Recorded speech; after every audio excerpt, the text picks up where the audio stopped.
Sekarang itu ada istilah prawedding. Ini masalah ini. Bahkan ada foto prawedding.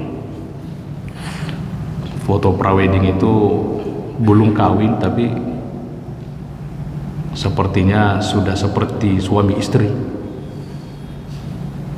Sudah pergi berfoto di studio, baku sentuh-sentuh padahal bukan istrinya. Ini fenomena yang kita saksikan dan itu kita sesalkan, karena sepatutnya itu tidak boleh terjadi, karena kita berada di masyarakat muslim yang tahu sepatutnya hal-hal yang boleh kita lakukan dan yang tidak boleh. Maksudnya itu yang kedua yang harus diperhatikan, itu yang kita mau nikahkan bagaimana keturunannya. Karena itu penting sekali juga. Karena fenomena kita sekarang yang namanya saja hawa nafsu, kalau perempuannya sudah cantik lupa segalanya. Padahal kita harus hati-hati, jangan sampai bapaknya pacan ringan. Itu akhlak buruk juga itu, Pak. Faboto, peminum, suka perempuan, dan lain sebagainya. Nah,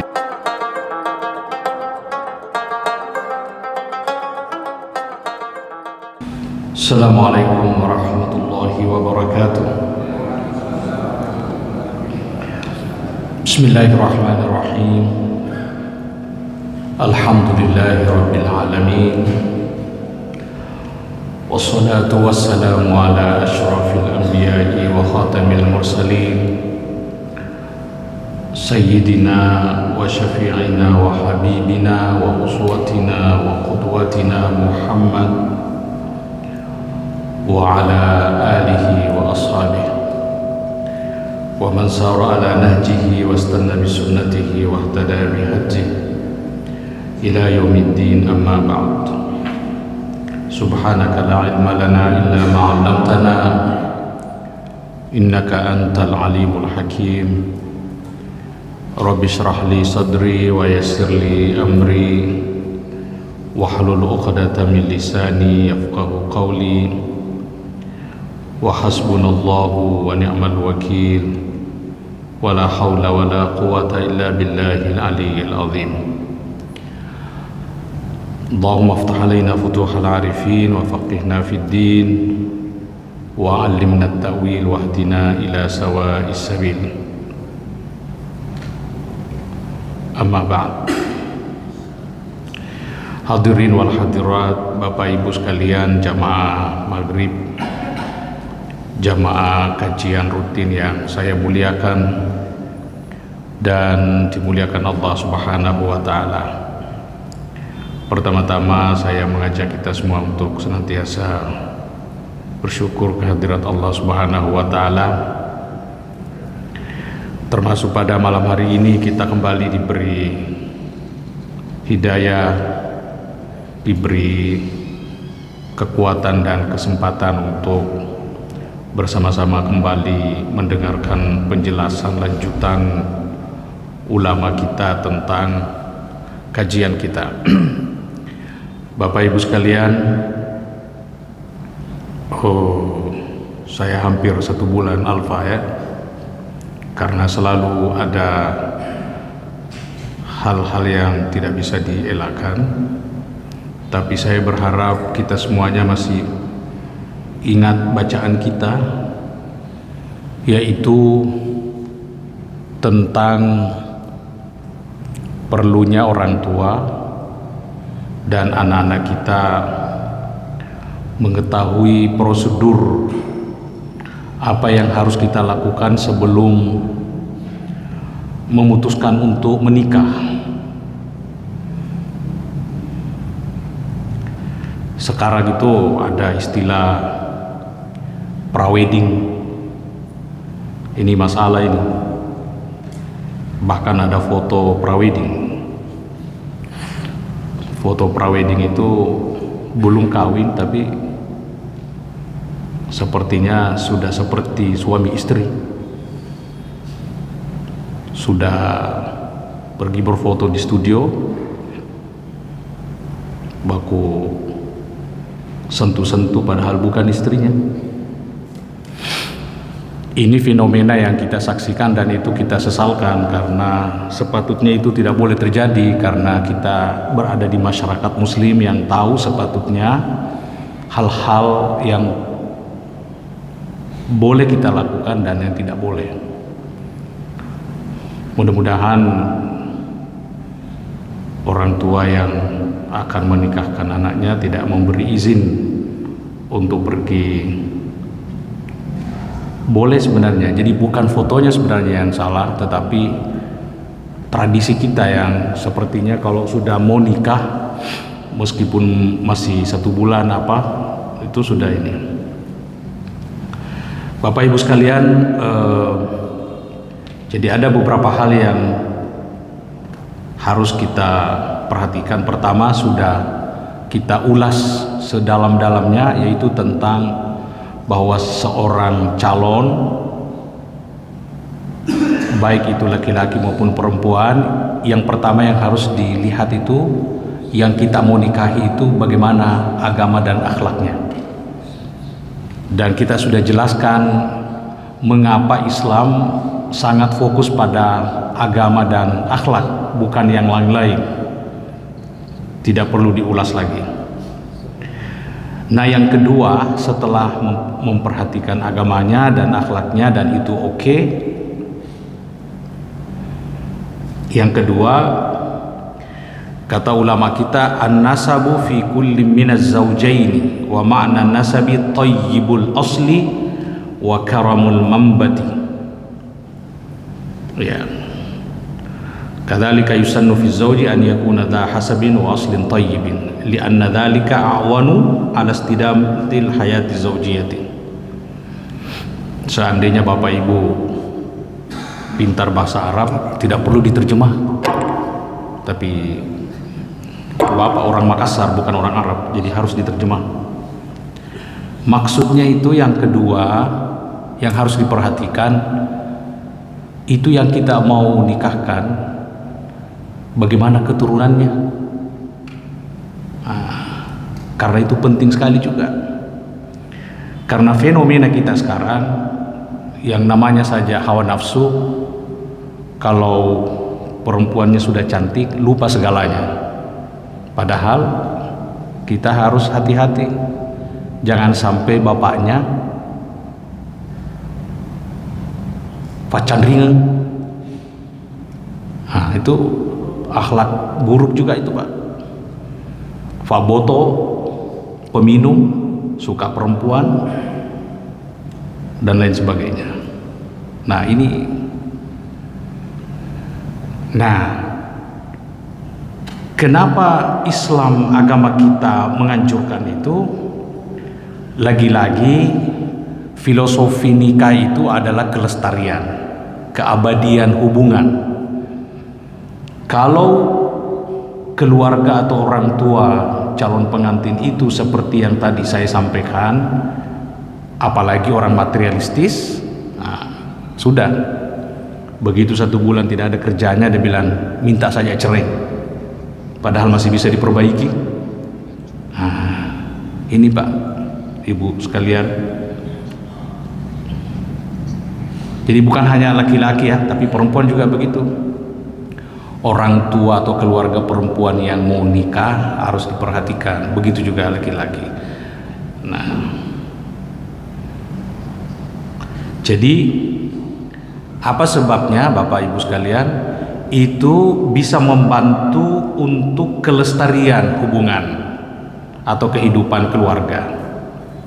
Karena kalau ada masalah sedikit, yang bisa membantu kita memperbaiki itu keluarganya. Itu sebabnya pernikahan itu bukan hanya pernikahan individual antara calon dengan calon, tapi pernikahan keluarga itu juga.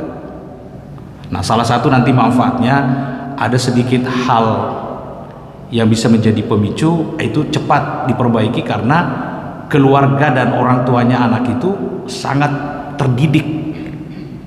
Nah gitu. Tapi kalau tidak terdidik, ya fana lay subut tebon ni jam 20 jam 12 malam lay subut 2 bau mulutnya.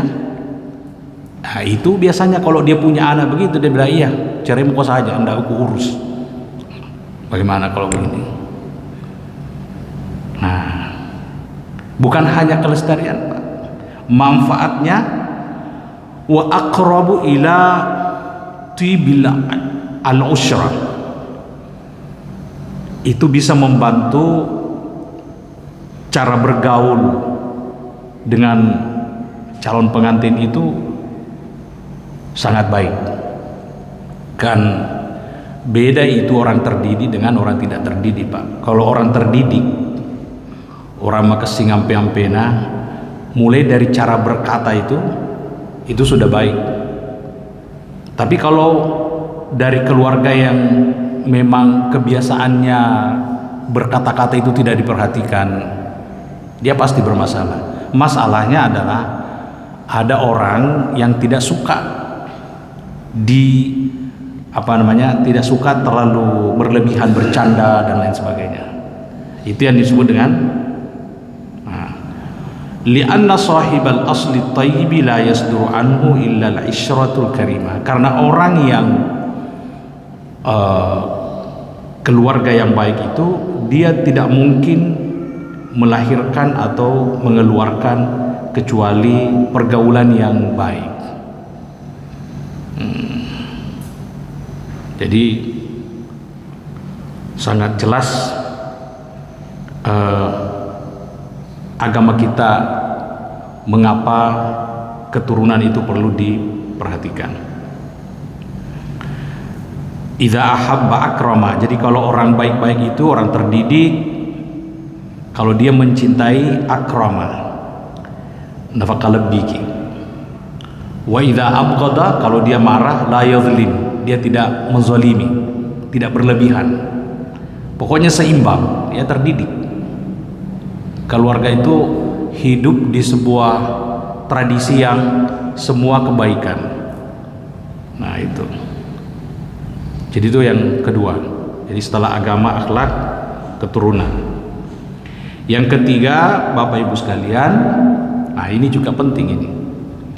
Alla yakuna bainaz zawjaini qarabatun qaribah. Antara calon suami dan calon istri itu tidak boleh atau dianjurkan bukan kerabat. Bukan kerabat. Biasa itu teh menikahkan anure sapisan, ya kan, atau kerabat. Nah, kita lihat bagaimana penjelasannya ini. Wa qad nassa Syafi'i rahimahullah taala ala annahu la yatazawwaju ar-rajulu min ashiratihi ay al-aqrabin. Nah, ini ulama kita Imam Asy-Syafi'i menyebut itu, bahwa hendaknya seorang laki-laki itu tidak boleh mengawini atau menikahi keluarganya. Al-aqrabin, maksudnya al-aqrabin itu orang yang dekat sekali. Nah, orang yang dekat sekali. Nah, apa sebabnya? Nah, ulama kita juga menjelaskan bahwa inna min maqasidin nikahi ittisalul qabail. Jadi salah satu tujuan pernikahan itu adalah ketersambungan suku. Nah, jadi kalau sapi senaji atau anurena, jadi dia lebak dongeng. Padahal supaya kita saling, coba misalnya kalau kita kawin dengan keluarga jauh dan keluarga jauh itu di situ ada polisi, ada hakim, ada pengusaha.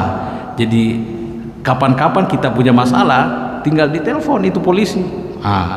Dia bilang iparnya anu itu. Nah, itu di sini katakan li ajli ta'adudi wal muawana, agar supaya kita saling membantu. Kalau ada persoalan, kan enak toh?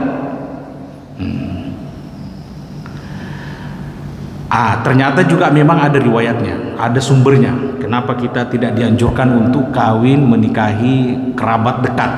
Kerabat boleh Pak, tapi yang dekat sekali jangan. Ada anunya di sini. Dia bilang, wa qad ruwiya, ada riwayat mengatakan la tankihu al-qarabat al-qaribah. Jangan kamu menikahi keluarga yang sangat dekat. Fa innal walada yukhlaqu dawiyan. Ini sebabnya ini. Mungkin ada yang bertanya, kok bisa ya? Kalau sepupuku cantik bagaimana? Susah itu kalau sudah jatuh cinta kan?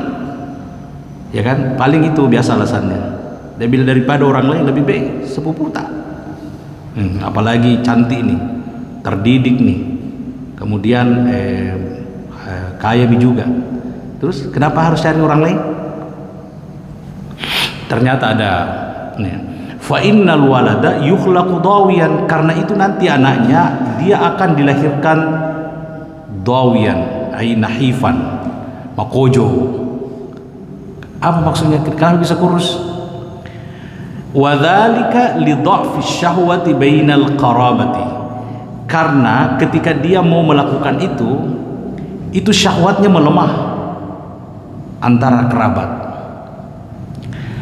Maksudnya itu, apalagi kalau anak kita, ya anak laki-laki dan sepupunya misalnya, atau ini sejak kecil dia selalu bersama. Kan kalau kawin itu seolah-olah dia menikahi adiknya. Jadi ada perasaan kasihan kan? Masa saya mau begitu kan?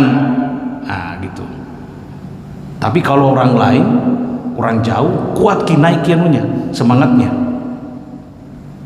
Gitu kira-kira. Ini penjelasannya ulama kita. Li dha'fi asy-syahwati. Jadi antara kerabat itu lemah syahwat. Nah ini tentu ada satu dua tidak ya. Kalau yang terlalu kuat itu lalu feni maka sapi seku ya.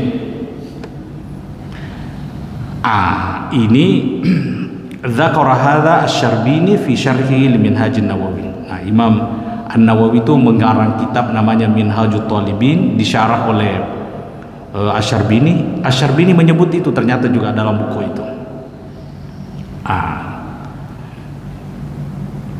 Tapi Bapak Ibu sekalian, ada ulama namanya Ibnu Shalah. Ini ulama mazhab Syafi'i juga, terkenal sekali. Dia mengatakan ini hadis saya tidak pernah menemukan sumbernya. Jadi itu sebabnya ada juga memang kasus ya itu tidak terjadi. Ya. Di sini dikatakan wala yata'anu fi hadzal hukmi anna an-nabiy sallallahu alaihi wasallam qad zawwaja Fatimah min Ali radhiyallahu anhuma.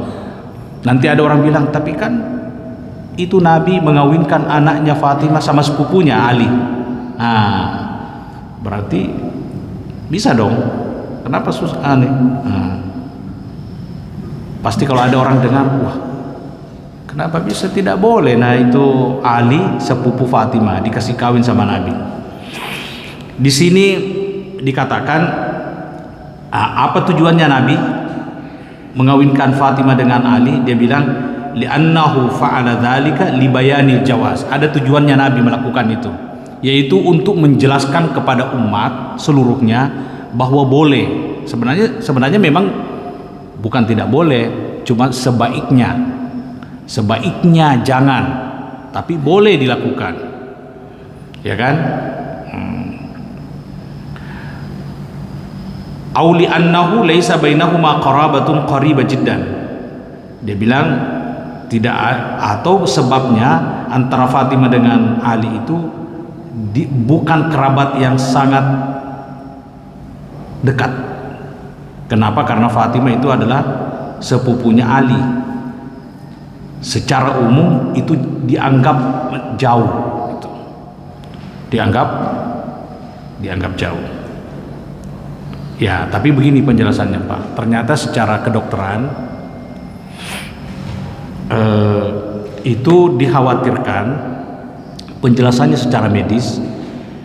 Jadi sebenarnya begini, memang ada beberapa kasus orang kawin dengan sepupunya betul lemah anaknya, itu karena itu tadi penjelasannya, Jadi kayak orang bego-bego itu anaknya. Tapi ada juga kasus orang kawin dengan sepupunya tidak ada masalah, anaknya gemuk-gemuk, kemudian pintar-pintar juga cerdas. Nah ternyata medis itu menjelaskan ternyata ada gen yang tidak boleh ketemu. Ada gen dari laki dan perempuan, kalau itu sumbernya sama, itulah yang melahirkan biasa produk yang tidak bagus. Tapi kalau itu tidak ketemu, itu jadinya bagus. Jadi kalau itu dia dikhawatirkan ketemu gen, ada gen yang menurut medis kalau ketemu itu, karena ini sumbernya kan satu, sepupu itu. Nah kalau itu ketemu, itu biasa yang ini. Nah jadi lebih baik jangan dekati itu, kemungkinan itu. Ya. Jadi kesimpulannya bahwa kalau boleh jangan menikahi kerabat yang sangat dekat. Penjelasannya ini tadi. Ya. Nah, kita lanjut. Yang keempat, jadi tadi agama, kemudian keturunan, kemudian yang ketiga jangan sampai menikahi perempuan yang sangat dekat kerabatnya. Yang keempat, al-kafa'ah. Ini penting sekali Pak. Al-kafa'ah. Apa yang dimaksud dengan kafa'ah? Sekufu. Ini petunjuknya agama kita. Jadi sekufu itu dianjurkan, sangat direkomendit. Laki-laki itu atau perempuan itu harus nikah dengan orang yang sekufu dengannya. Sekufu, matching, bahasa canggihnya itu chemistry, jadi senyawa kan. Lagi-lagi apa tujuannya, kenapa harus senyawa? Supaya langgeng ki. Nah, jadi profesor satu nggak ada sekolahnya, pasti kalau dia jalan Pak pasti selalu minder. Dia bilang cerita kita profesor baru nggak ada sekolahnya suaminya. Kan gitu. Atau dia orang baik lalu kemudian suaminya itu terkenal orang fasik, kan pasti selalu terganggu setiap hari. Nah karena selalu terganggu setiap hari, akhirnya dia putuskan cari bawa begini deh, nggak nyaman Kak bersamamu, ya kan. Ini kalau tidak salah itu Ustaz Dasat Latif pernah cerita ceramah itu. Nah orang yang begini biasanya kalau mau pergi ke pesta nasuroi istrinya duluan, bilang duluan mungkin Dinda, dia tidak mau sama-sama istrinya. Itu karena apa? Nah itu tadi karena tidak sekufu, kan? Jadi karena tidak sekufu, salah satu ininya itu tadi dia suruh duluan istrinya ke pesta karena dia tidak mau sama-sama. Kenapa tidak mau sama-sama? Dia nggak nyaman dia. Nah ini salah satu. Jadi yang dimaksud dengan kafa'ah artinya kesamaan atau kesesuaian keadaan laki-laki dengan keadaan perempuan di beberapa aspek. Pertama adalah ad-din was shalah, agama dan kesalehan. Jadi, itu saya sudah pernah bicara di sini tentang apa? Tentang di Indonesia tidak ada undang-undang yang membolehkan perkawinan lintas agama. Dan itu bagus karena salah satu tujuannya ini sekufu. Jadi tidak sekufu antara muslimah dengan non muslim, ya kan. Nah salah satu efeknya nanti ini dicerita terus Kristen anunya istrinya, ya kan. Nah, untuk baik kalau dia bisa tahan, tapi kalau dia nggak tahan dicerita begitu, akhirnya dia putuskan kalau begitu kita cerai saja deh, saya nggak nyaman selalu dicerita orang. Jadi agama wassalah dan kesalehan, kebaikan. Jadi perempuan yang baik harus kawin dengan laki-laki yang baik juga. Nah di sini dikatakan apa maksudnya? Falaisal fasiku kuf'an li afifatin salihah. Laki-laki yang fasik, jahat, tidak sekufu dengan perempuan yang soleh atau suci. Iro benena meninilad dari segi pakaian, dari segi kata-kata. Kawin dengan orang fasik, suka minum, suka pacaran. Aku jalan sama cewek, ya aku si bawe benena letunita, kaita ita terus. Orang jalan itu menghadap ke depan, dia begini terus, tidak pernah pandangannya ke depan. Itu karena kenapa? Orang jahat memang ini. Banyak orang cerai gara-gara begini, Pak. Karena ternyata setelah kawin baru muncul aslinya. Ternyata selama ini dia bilang aku hanya cinta padamu, ternyata bohong. Ada yang lain. Nah, itu karena dia fasik. Oke. Nah, itu jadi sudah tadi. Jadi agama, kesalehan. Kemudian yang kedua apa? Al-hirfah, profesi. Fasahibu hirfatin dani'atin laisa kuf'an li binti alimin wa qadin wa tajirin. Jadi apa maksudnya ini? Jadi satu profesi. Dia bilang orang yang punya profesi kurang baik seperti apa? Kannas. Kita tahu apa kannas? Cleaning service. Cleaning service yang di jalan-jalan itu dia punya anak cantik atau dia punya anak laki-laki yang ganteng. Wara'in, penggembala, atau qayyimi hammam, orang yang tukang-tukang pembersih toilet. Nah, tentu Pak, Ibu, tidak sekufu itu dengan anak perempuan seorang terdidik atau seorang hakim atau pengusaha. Sebenarnya secara ini boleh kawin, itu tidak ada masalah. Cuma masalahnya Islam itu seperti yang beberapa kali saya jelaskan, Islam itu sangat rapi ketika mengatakan saya tidak mau ini. Dia rapikan itu semua sumbernya, semua hal-hal yang bisa ditempuh. Nah, ini semua diatur karena kenapa, Pak? Kufu ini diatur karena kenapa? Supaya tidak ada orang cerai. Karena kalau tidak diatur kufunya ini, salah satu penyebab orang cerai itu karena persoalan kufu. Jadi dia nanti selalu merasa tidak nyaman kalau tidak ada kufu itu. Oke.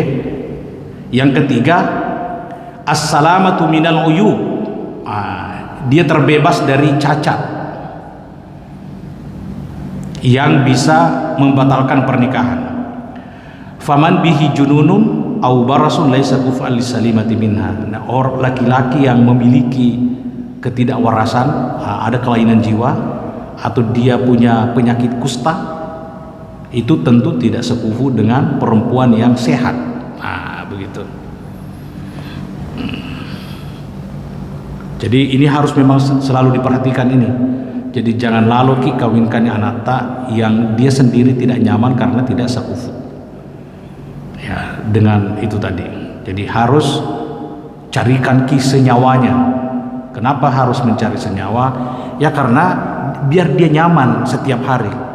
Dia menikmati hidupnya gara-gara dia punya pasangan yang semua aspeknya sama dengan dia. Itu. Jadi ya seperti tadi.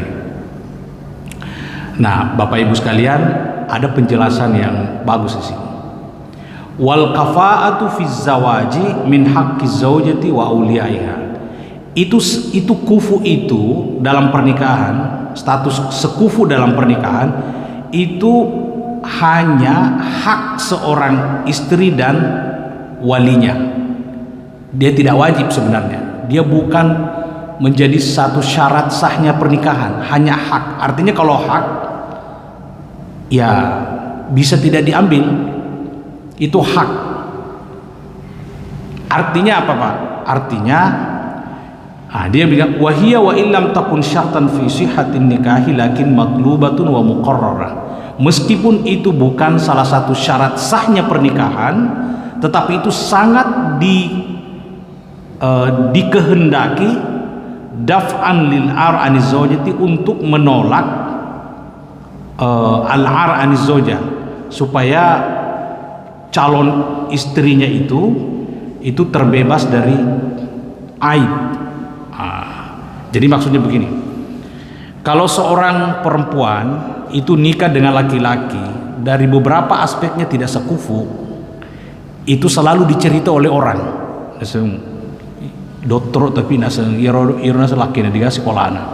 Nah itu kalau dia dengar itu pasti. Tapi kalau ada perempuan merasa nyaman dengan itu, tidak ada masalah. Tidak ada masalah. Artinya dia sudah terima. Cuma begini, bisa dikhawatirkan.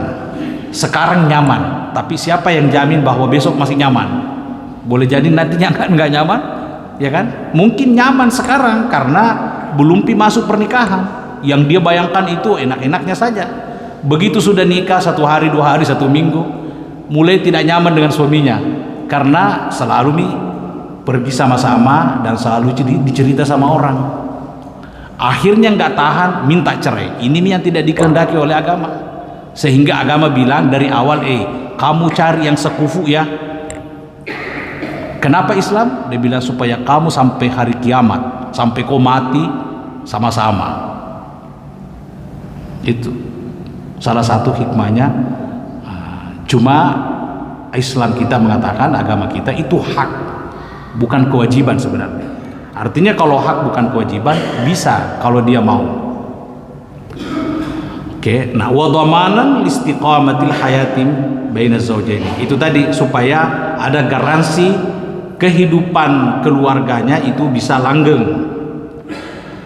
Wa dzalika li anna usluba hayatihima yakunani mutaqaribaini. Karena gaya hidupnya, lifestyle-nya itu sama. Ya kan, sama. Itu sebabnya kenapa biasa banyak orang cerai, ya selalu berbeda pandangan. Nah orang yang tidak sekufu itu berpotensi selalu berbeda pandangan. Yang tidak sekufu, jangankan yang tidak sekufu, yang sekufu saja biasa kadang-kadang bermasalah masih. Nah Mumi habis ini lagi nih. Ya, jadi ulama kita mengatakan perempuan dan keluarganya, bapaknya maksudnya, itu bisa menggugurkan haknya. Dia diberi hak untuk menggugur, maksudnya tidak apa-apa dia kawin dengan yang tidak sekufu. Artinya kalau bapaknya mengawinkannya perempuan itu dengan orang yang tidak sekufu, biridoha, dia rela, laki perempuan itu rela dengan calon yang tidak sekufu, sahaz zawaj, pernikahannya itu sah. Karena kufu itu hanya haknya dan haknya para walinya. Kalau dia rela untuk melepaskannya atau tidak mengambilnya, maka tidak boleh dibantah. Ya, ternyata di sini ada panduannya Nabi tentang perlunya mencari sekufu itu. Apa kata Nabi? Takhayyaru linutfikum. Pilihlah orang-orang yang kamu nikahi, wa ankihul akfa'a wa ankihu ilaihim. Ya, nikahkanlah orang-orang yang sekufu dan menikahlah dengannya. Jadi ini perintah Nabi, dan perintah Nabi itu pasti punya hikmah.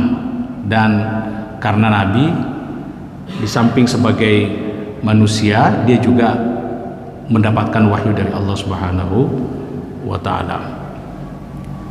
Nah yang kelima itu, ini juga menarik Pak, ini namanya al-bikara.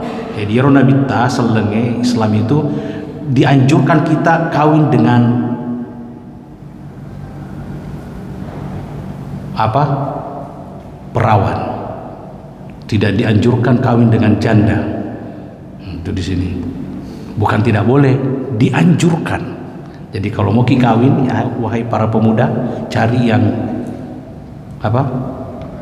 Cari yang perawan, Pak. Kenapa? Apa sebabnya? Ini Nabi mengatakan, ya Rasulullah, kenapa harus perawan? Nabi mengatakan, alaikum bil abkari, hendaknya kalian menikahi yang perawan. Fa innahunna a'zabu afwahan, karena perawan itu bagus kalau dia berkata-kata. Jadi kalau dia berkata-kata sama kita itu sopan. Artinya janda itu nggak sopan. Karena sudah ada pengalamannya. Itu maksudnya. Wa antaku arhaman, dia apa? Apa itu? Subur kita.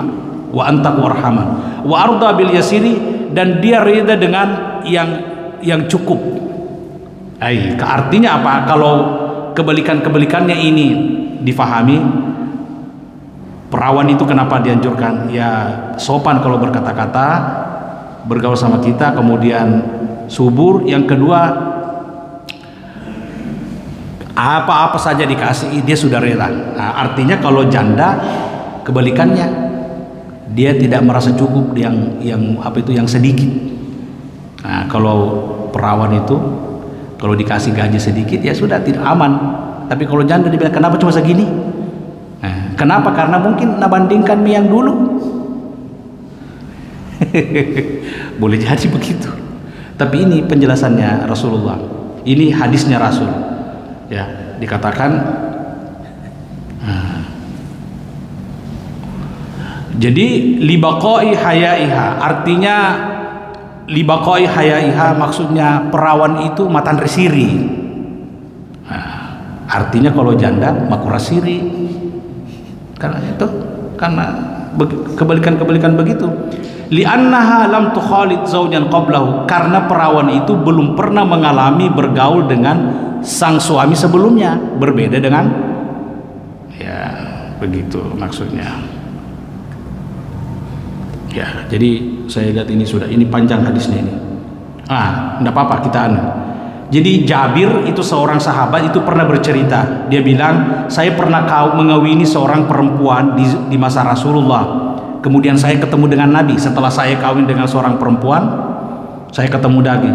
Terus saya ditanya oleh Nabi, Jabir, kau sudah kawin ya? Saya bilang, iya sudah. Nabi bilang, perawan atau janda? Dia bilang, janda. Waduh, dia bilang, fahalla bikran tu'alibuha. Dia bilang, kenapa bukan perawan kau nikahi, kau bisa main-maini, dan lain sebagainya. Jadi ini salah satu bukti riwayat bahwa memang Nabi pernah bilang sama Jabir, kenapa bukan perawan kau nikahi, kan dia nikahi janda. Tentu ini pada kasus-kasus tertentu mungkin saja ya, ini tidak mengeneral ya, tapi boleh jadi ada kasus-kasus tertentu janda lebih baik daripada perawan, Pak, ya. Ya, jadi saya tidak sedang mendorong Bapak kawin dengan janda atau perawan, bukan. Ini saya hanya menjelaskan bahwa hadis ini merekomendasikan perawan, tapi bukan berarti bahwa jangan sama sekali kawin dengan janda. Kita yang lihat kalau ada janda bagus kawini saja, Pak. Itu intinya, ya. Mudah-mudahan ada manfaatnya. Kita akhiri perjumpaan kita, mudah-mudahan ada keberkahan. Kita bersama doa-doa bersama. A'udzubillahi minasyaitonirrajim. Bismillahirrahmanirrahim. Allahumma barik lana fi hayatina wa fi jami' umurina. Allahumma anfa'na bima 'allamtana wa 'allimna bima yanfa'una. Allahumma ja'al jam'ana hadha jam'an mubarakan marhuma wa tafarruqana ba'dahu tafarruqan masuma. Allahumma ja'alna mimman yastami'una al-qawla fayattabi'una ahsanah. Wa sallallahu ala sayyidina Muhammad wa ala alihi wa sahbihi wa sallam. Alhamdulillahi rabbil alamin. Al-Fatihah.